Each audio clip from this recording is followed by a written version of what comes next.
You are watching Gouche Live. It's Aussie style today, and we are going to be talking with Chris Kanaly and, of course, Jordan Laroche.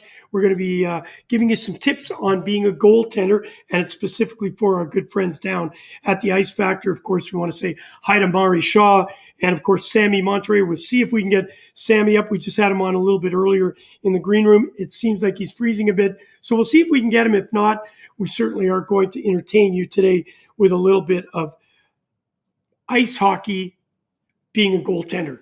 And Jordan will talk to us about being around the world, but we do have an expert today. Obviously, Chris Kanaly is a guy that owns his own goalie company. He's an instructor. It's called Kanaly Goaltending Training. It's located in Southampton in New Jersey. It's one of the largest in the state, but you know what? Chris is not in that state. He's in Boston with the playing in the Crowder Cup with his under 16 team. It's called the Kanaly team, and we'll talk to him a little bit about that. Before we get there, let's say hello to Jordan. Hey, Gooch. How you doing, buddy? Not too bad. It's a little late, but not too big of a deal. Well, it's not that late in Aussie land. Of course, it's 11:30 for them there. So really lucky to have Chris join us. Obviously, you being a goaltender, I think this will be really interesting for the kids to understand. We're going to talk about what it takes to start as a goalie. You know that. You've been through it.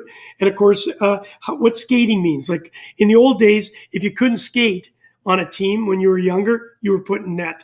But I know that's changed, and we'll hear that from Chris. And also, if you couldn't stick handle or hold and handle a puck, forget it, we'll put you in net. But those have also changed as we see what goes on in the National Hockey League. So thank you for taking care of the producing tonight, and we'll see you right at the end of the show. We're going to talk about you and the trials and tribulations of being born overseas, being a Canadian though, and coming back and trying to make it as a goaltender, obviously in a nation that produced some of the best goaltenders in the world. Yeah, and it was a tough story, but it's definitely a rewarding thing that I'll always look back on, and I'll always have it. So at the end of the day, even if it didn't totally work out, I'm still glad I did it. Well, your dad's watching too, and he's saying, oh, well, we could have put your sister in that. Trust me, John, that's what I did. My brother and I, we put her up in her goaltender pads was a glove. We put a chest pad on her. It was a back catcher's pad. We put some catalogs on her knees, and my brother and I just, oh my God, I don't know how my sister got through it, but she did. So thank God. All right, we'll see you in a few minutes. All right. Listen, we're going to do this a couple times. We've got one of the best, Chris Kanaly, of course, you know him. He's obviously been around with a bunch of great NHL goaltenders, and one of them happens to be our good friend, Cayden Primeau, of course, Keith Primeau's son, who's now playing for the Montreal Canadiens. We'll talk to Chris about that. There he is. Look at how tall. Holy macalarchy. Cayden's a tall boy, and I know Chris is no slouch himself, so we'll get an opportunity to talk to him about that. And then right after that, we'll talk to Jordan, as I mentioned, about his travels around the world. And I know we got Sammy in the green room. We'll try and pull him up right after Chris, and we'll be able to talk and get questions from not only him, but also his other goaltenders. This is Safe for Sports. We're going to be hosting these virtual goalie clinics over the next couple of months. Chris has agreed to come on a couple times. We are very honored to have that. And of course, it's going back to the Ice Factor in Adelaide. So without further ado, let's talk to Chris Kanaly. Chris, what's going on? What's up, Gooch? How are you, buddy? How are things going? I'm always fantastic when I see you. Hey, don't forget, this has all been brought to you by the Agile Group. They're the people that are putting together the rink in Adelaide, and you will be there, we hope, next year as one of the coaches, and maybe we'll put on a coaching clinic for the Ice Factor and, of course, the Garna Boomerangs. But you've been over to Australia. Know how much you love it. Australia was unbelievable. I was there in 2014 for 3 weeks with you guys, and an exciting 5-game series with the United States and Canada, and winning that game 5 at the All Phones Arena was a great memory and a lot of fun. And the Australian people are second to none. Wow, it was full too. It was a full house there, almost 20,000 people, and of course you beat Paul Rosen Of So course. if Paul's watching, I'm sorry I had to bring that up. Hey, listen, it's great to have you. I know we're going to do this a couple times. People don't get the opportunity to talk to a goalie coach like yourself. Your claim to fame is that you played, but you're also able to articulate being a goaltender. So that's what I wanted to do today. I wanted to step back as a young boy or girl and hearing those words, Dad, Mom, I want to be a goalie. I know that I, as a player, could skate. I was a pretty good skater when I was young, and you had to take a turn all the time. And they put me in net once, and I took a slap shot, well, it wasn't a slap shot, but it was a puck to the head. I started bleeding. My mom saw it, and that was it. She said, he is never going in net. Then, as I went through hockey, we always started to hear, he can't skate, put him in the net. So that guy would be in net. Hey, he can't really play with a puck, put him in net. Talk to me about that, of those days when that was the way we figured out a goaltender would be on your team. But realistically, the goaltenders are very good skaters and very good puck handlers today to stay in the game. Yeah, it's been a huge change from what it used to be, Gouche. You're exactly right.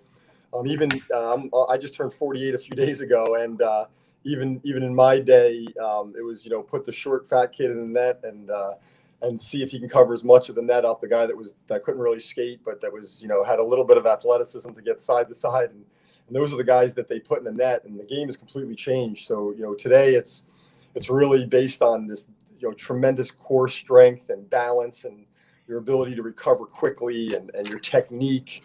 And obviously having, the skate skills are unbelievable now with the C cuts and the T pushes and the shifts and the shuffles and everything else that we're teaching. It's a highly, highly technical position now that really requires in my opinion, the best athlete on the team to be in between the pipes. So the guy that's guarding the 6x4 cage now is not your goalie of yesteryear. It's a really well-oiled, fine-tuned young athlete who has to really understand the position and develop a crease awareness that's second to none. That's a little different than it was years ago.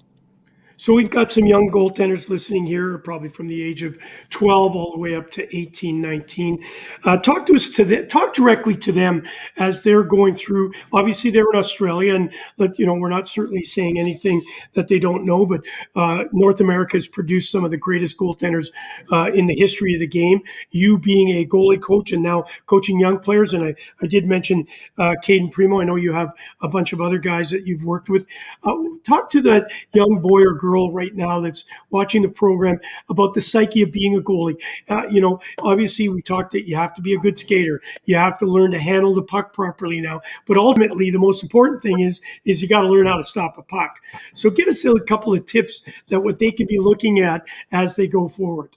Yeah, it's so critically important as the young goalies go up the ladder to develop a mindset of understanding that there's going to be issues and problems as a goalie. There's going to be times that you're not your best, or your team in front of you is not your best, and having the mindset of understanding that you have to push through that. You have to have a situational awareness every single game of who's around you and what's happening, and then after the games, like, owning your performance. And I think that's the biggest thing that we see with the young goalies that we really stress quite a bit is, you may play 50 or 60 games here in North America in an average season as a young goalie, 12, 13, 14-year-old midget goalie, whatever it is. And you have to understand that your 10% of those games are probably not going to be very good, right? And that's just a pretty standard number. And when you have bad games and bad performances, you have to learn how to deal with those disappointments, and then have to to train the proper way the next week or so in order to change what may have happened in those games. So for us, teaching goalies to be calm, to understand the game, to be good teammates, it's turning into a bigger part than it's ever have. And I think it's going to continue to be a big part of the game for the goalies to understand that if they're not mentally able to handle that kind of stress and that kind of pressure, then no matter how much they train, how good their skating is, how good their puck stopping ability is, at some point it'll catch up to you if you don't have the right mindset.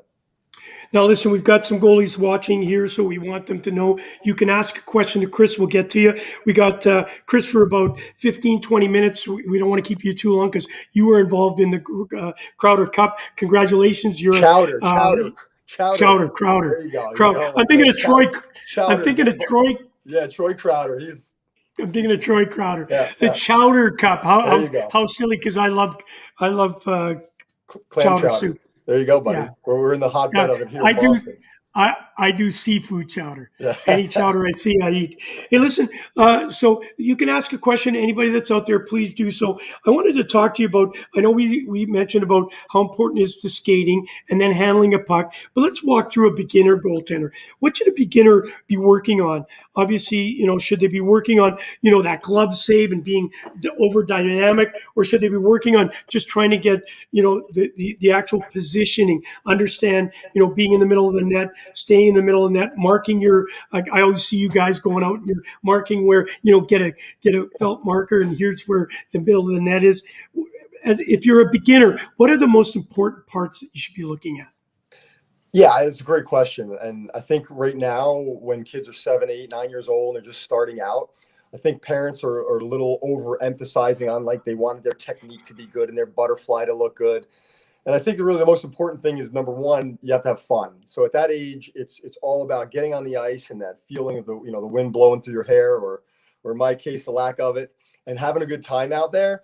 And then two is the skating. Like, if you can't skate as a goalie nowadays, you can't play. So, we tell our guys at young ages, play forward, play D, play goal as well. Like, Saturday you're playing in net, Sunday you're playing D or forward. Like, so it's really important, I think, before they get to the age of 10, 11, 12, that they skate quite a bit. They're not just in goalie pads all the time. Get the rollerblades out, play roller hockey. Be a multi-sport athlete as a goalie, because there's so many eye-hand coordination and balance things that go into it. So for me, at the younger ages, pre-10, it's about skating all the time. Be on the ice as much as you can. Get to the rink. Even if it's a public skate and you're out there with your buddies and you're looking to scoop up some girls, whatever you're trying to do, I think it's important to be on the ice and have that feeling of skating around. Then as they get to that 10, 11, 12, you can start really talking about the technique and the glove position and where your blocker is and things of that sort. But you want to keep it light, in my opinion, so that the goalies really have a good foundation of having fun and enjoying the position. And then like when they get to that bantam age, the 12, 13, is when you start really pushing players to train the right way. Are you working on your balance? Are you working on your recoveries? Are you understanding your hand position, your stance?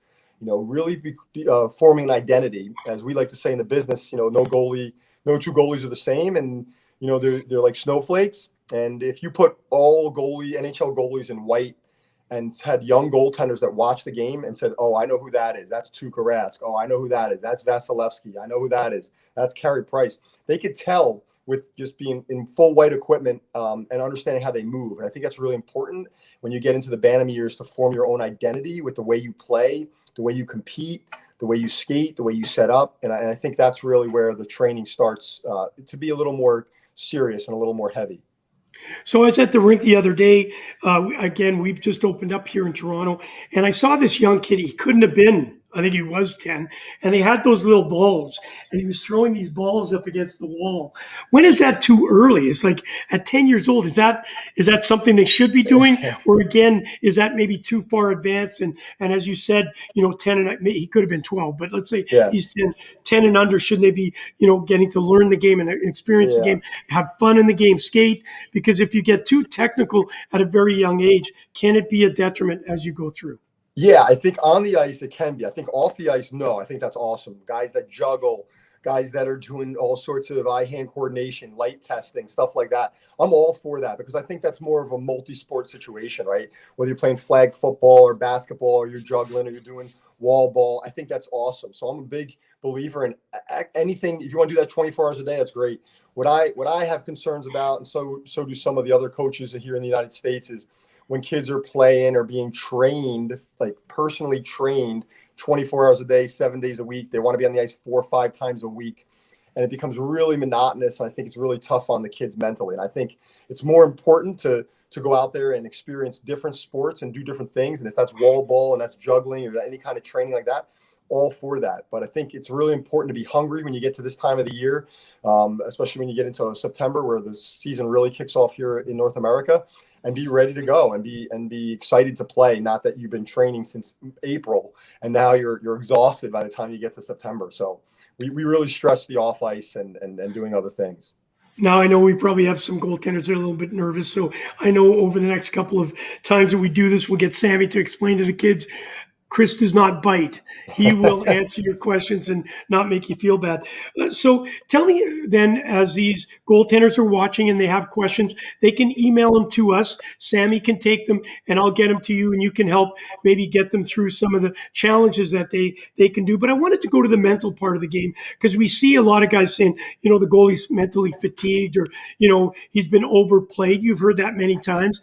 What can a goalie, young or old, what can a goalie do to kind of calm it down, bring it all down? Because obviously everybody's looking at the goalie. We always see their mistakes, right? Sometimes we don't catch the defenseman making a mistake or even the forwards, but we always have this microscope on a goaltender. And at a young age, you can lose your confidence. Talk to us about that mental part of the game when you're young and obviously in the older as you get into pro.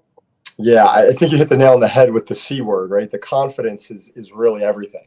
So obviously it matters in all sports, right? But when you look at the critical positions in different sports, the quarterback in football, pitcher in baseball, obviously the goaltender in hockey, you're talking about a position where if you're not mentally strong and you don't have the confidence in yourself to continue to push through, you're going to struggle. There's no doubt about it. Even at the younger levels, even at the Bantam or midget level, it's really difficult on a young player if they don't have that self-confidence and that self-awareness.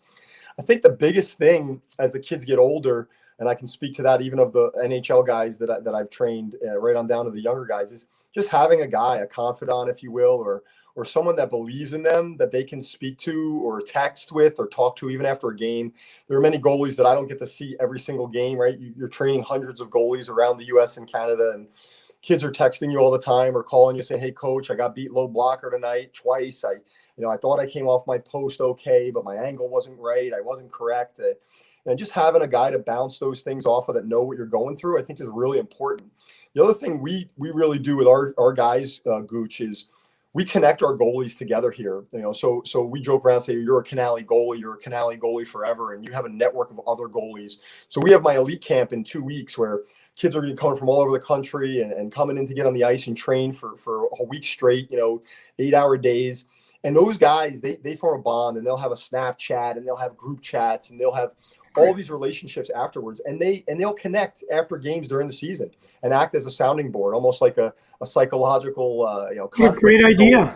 Where they get together and say like, "Hey, I didn't do as well," and guys start rooting for each other then. And I think that's really important too. Is the goalie community is pretty small and it's pretty tight, and we all know what we're going through. And I think when they have that resource to fall back on, it really helps them mature mentally as they go through their process.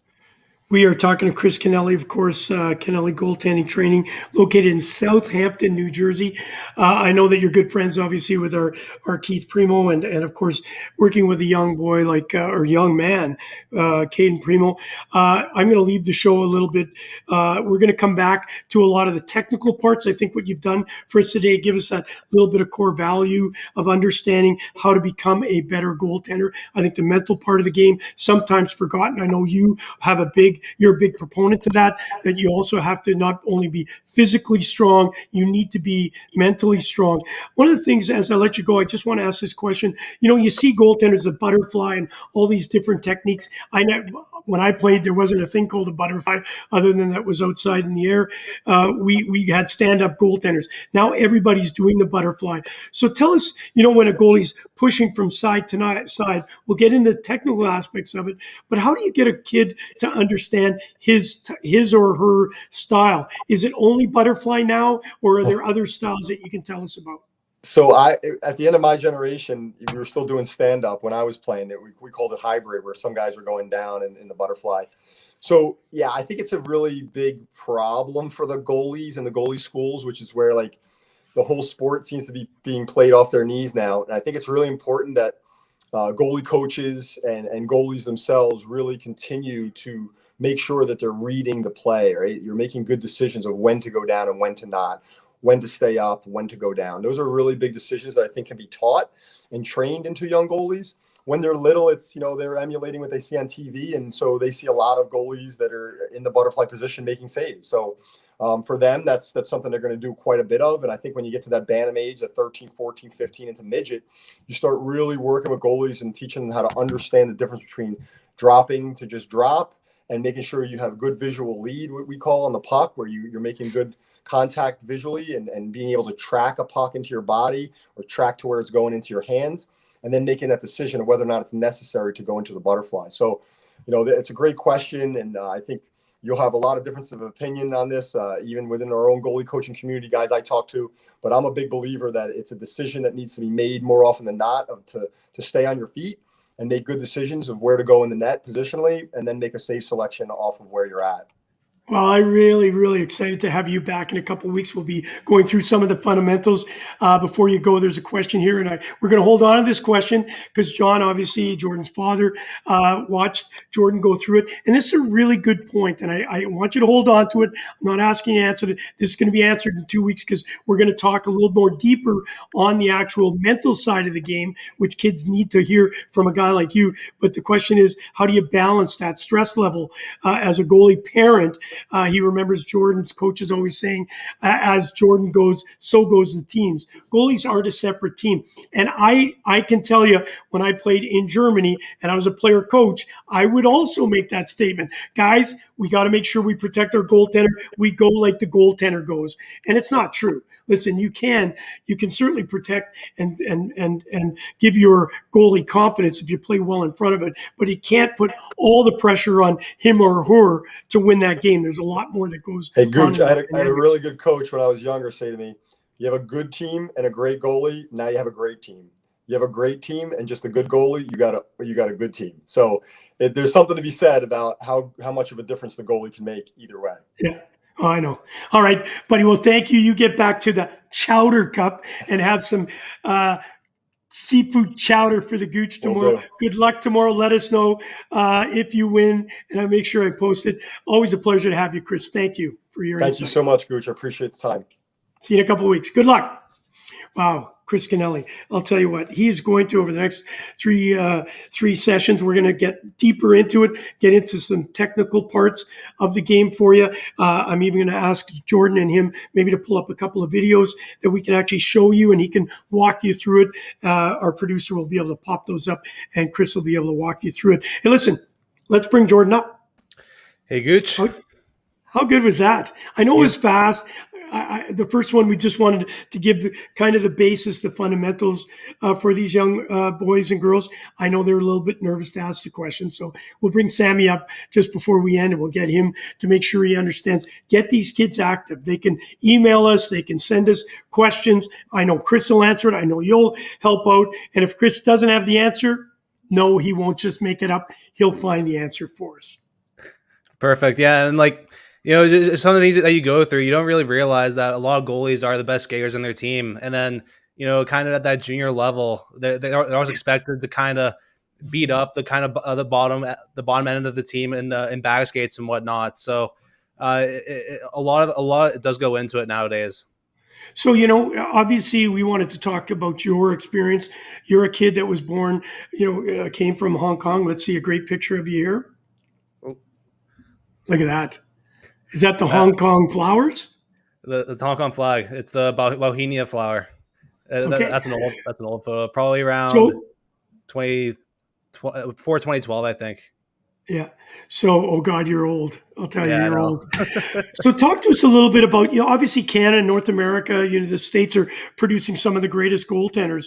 And then your parents obviously were living overseas and you wanted to come back to be a goaltender. It's got to be intimidating for, coming from being in Hong Kong and not really getting that training, and training at a young age, as we heard from Chris, is ultimately important. Talk to us a little bit about that transition from coming from a country that's really not traditionally known as goaltenders, and this could relate back to Australia. Hockey's really being developed. Sammy and the boys are doing a great job, but yet it's not the same sport as if you were playing AFL, soccer, or obviously cricket. Yeah, you're not gonna get the same opportunities, and that's probably the biggest thing. Like, I didn't get the 2-hour skates with a goalie coach on a Saturday. I didn't get the road trip to Buffalo on the weekend, but I was able to kind of develop my own experiences through Like we were traveling all over Asia to play hockey, and you learn a lot from that. It's not the same because a 2 hour drive down to London, Ontario is a little different from a 3 hour flight to Thailand, say. But at the end of the day, you kind of find the similarities between you guys. And although like right at the start it was kind of tough, especially kind of like never really played organized hockey in Canada before, and it was a big leap for me. And I went into a program at Stansted College that they had two goalies, and they were looking for someone else to kind of bring up be a younger guy for them essentially. And it was tough. I did three years there on their minor program before making it to the varsity team, and it's just that kind of work that you have to do day in and day out, where it's not easy. You don't get a lot of thanks for it, but it has to get done to get noticed. So obviously there are young goaltenders that are here. The Ice Factor is doing a great job building youth goaltenders. And of course, Sammy, we'll bring him up in a few minutes. What they're doing is obviously through their programs, they do have some technical goalies, but obviously having the opportunity to talk to guys like Chris Kanaly, and then what you've done, you're the goalie ambassador for a Safe4Sports platform. And I thought your dad's question was really, really poignant, that, you probably heard it yourself. And I think it's important coming from a goalie like you. You've heard it. Hey, the team only goes as good as Jordan goes. So that puts a lot of pressure on you, because if you let in a bad goal, like we saw Fleury do in the playoffs, oh my God, he's no longer with the Las Vegas Golden Knights. Is that the reason? They put an extra amount of pressure on you as a goaltender. So what could you say to these young boys and girls that are watching today? How do you take away some of that stress factor? Yeah, so I'll give an example. So my first year, when I was first year of high school, I was looking to play junior hockey. I wanted to go to school as well, but I was skating with a team in Caledon, Ontario, a really small neighborhood in the Niagara area. And I went through the first few skates. I did well. They actually offered me a contract card, after my third or fourth skate there. And just as quickly as they offered me that, they took it away. I went back after they offered me the contract. I laid an egg. I didn't play well. And it's just like that. The offer was gone, and I was right back in the mix with the rest of them. You're gonna have situations like that, and you kind of have to you take what you can get, but at the same time, you have to realize that yes, that team would have been really good for me. One of the best teams in the province at that point. But I had a great opportunity in London, Ontario, with the London Nationals in the same league. And I had a chance for me to go to university, meet people, and kind of have a life outside of hockey, where I'll be living in a town of about 2,000-3,000 people on the other side of nowhere. Yep. Well, listen, obviously it did some challenges, but you sustained through it. Who was your biggest supporter? Who got you through, those challenging times? Because a goalie sometimes feel isolated. Was it a coach? Was it your dad? Was it your parent, your mom? Well, I also kind of had that separation too, because I was so far away from my family. The 12-hour time difference, I could only really talk to them in the mornings or at nights after my games. But when I got to Canada, I met a guy called Dan Blackburn. We had him on the show a couple of times. A really great guy, and he opened all the doors for me. As soon as I got in contact with him, he was calling teams left, right, and center. That first year after high school, look at my first year junior, I was skating with I think 6 or 7 teams scattered across southwestern Ontario, all the way from Toronto down the 401 down to London, Ontario. So you had to find the right people that can help you. And I was lucky enough to meet Dan, who had connections through the roof. We met him through a friend from Hong Kong. But you do need someone in your corner like that to fight for you, because coming from Hong Kong, you're gonna get looked at differently. Or coming from Australia, even, you're gonna looked at differently because you didn't play AA, AAA hockey growing up. Your string's a little shorter, and you need someone like that kind of pounding on the door for you. Yep. Well, I'll tell you that there's somebody down in Adelaide, Australia. His name is Sammy Monterey. We're bringing him up right now. He certainly is one of those guys that you can go to. He's a mentor to many, and of course, we've set up this series to help their goaltenders because sometimes goaltenders are a little bit forgotten. Right. Yeah. We kind of tend to work on the power play, the penalty killing, or we work with the forwards, and we sometimes forget goalies are important too. Let's see, Sammy. How are you, buddy? Hey, Sammy. Hey, Gouche, how are you? I'm good. I know your internet's a little bit off, so we won't keep you that long. Thank you for helping us organize this. We're going to be doing several of these over the next month. I did want to tell you that we're going to be working on more than just obviously the tech or the mental part of the game.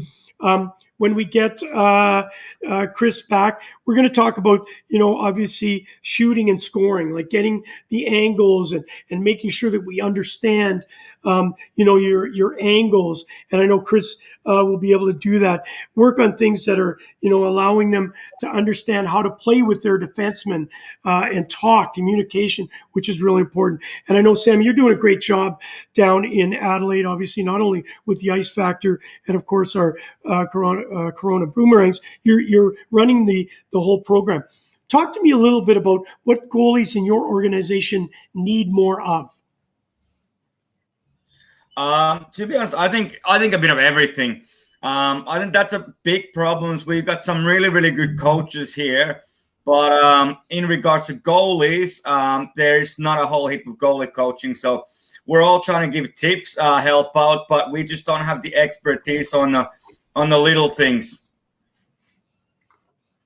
Well, as you know, Chris is not only working with young aspiring goaltenders to go in the National Hockey League, he also works on goaltenders. Even if you listen, we all know goalies are the most important part, but I give a lot of praise to goalies that are 30, 40, 50 years old, still playing in beer league, but you can always keep on learning. So I think it's really important to lay the foundation when they're young. And that's what our goal is here, Sammy, is to help you. There may be some of your goalies there. I know I got an email from one of them a couple of weeks ago asking for Chris to give him some advice. We will send him that email. I've asked him to send me his question. I've not got that yet. So really important, Sammy, what we want to do for you is to make sure that your goalies have an opportunity to have a professional coach, goalie coach like Chris, to help us get them educated. So please make sure you tell them, I know we make the joke that Chris doesn't bite, but we are here to help you and make sure that we prepare them properly.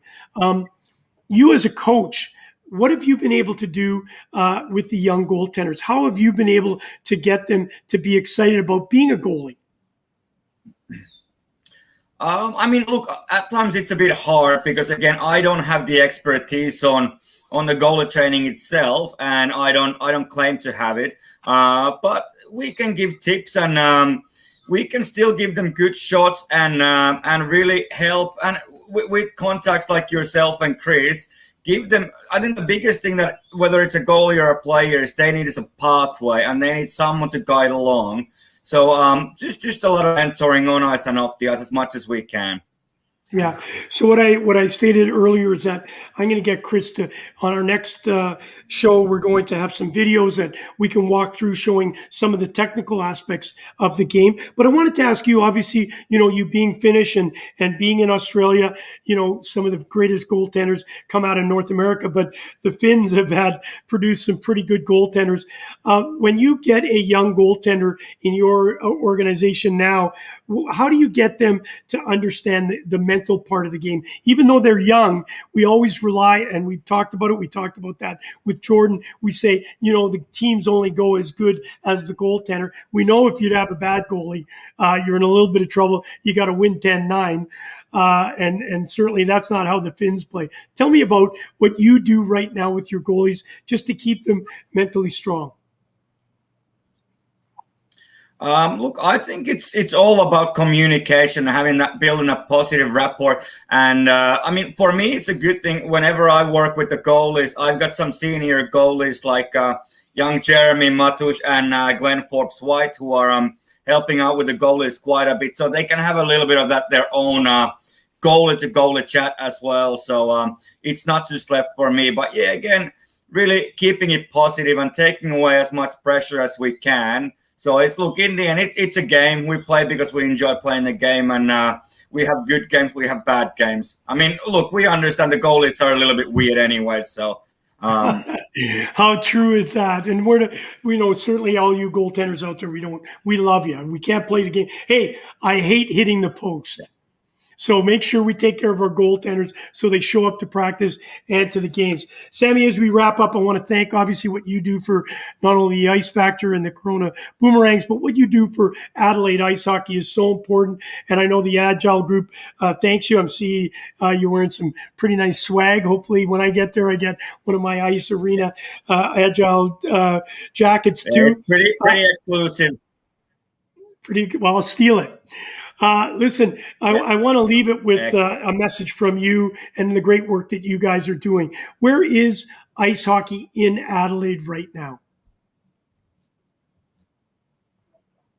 I think it's we've had a couple of years of kind of bit of a change of generation, and I'd like to think that we're on the up right now. We got a lot of good young players, promising players with great attitudes, and we've got the facility supporting the programs as well. So I think I'd like to think we're going to be a bit of a powerhouse in Australia in no time. Well, with you at the head of the helm, there's no question. Sammy, thank you so much. We're going to see you in 2 weeks. We're going to send out a little bit more information prior to it. Let's get your goalies, making sure that they are sending us some questions. I know you'll be able to talk to them through this week. Send me the questions. I'll make sure Chris gets you the answer. Can't thank you enough, Sammy Monterey. All right. Good work, Coach. See you, buddy. Wow, that was fantastic having him on, and of course, Chris Kanaly, and of course, Jordan. Listen, we're going off to our next program. We're with Sam Trapolino and a bunch of great hockey players in Adelaide, in Perth, and also in Melbourne. We're going to be talking about where they are right now. Hockey has been canceled. Obviously, the season's postponed. There will not be hockey this year in the AIHL, and we'll talk to some players how it's been affecting them. Ladies and gentlemen, boys and girls, thank you for being a part of Gouche Live's Aussie Style. Don't forget, in 2 weeks, we'll have Chris back here talking goaltending, how you can become the best at your position. Thank you, and good night.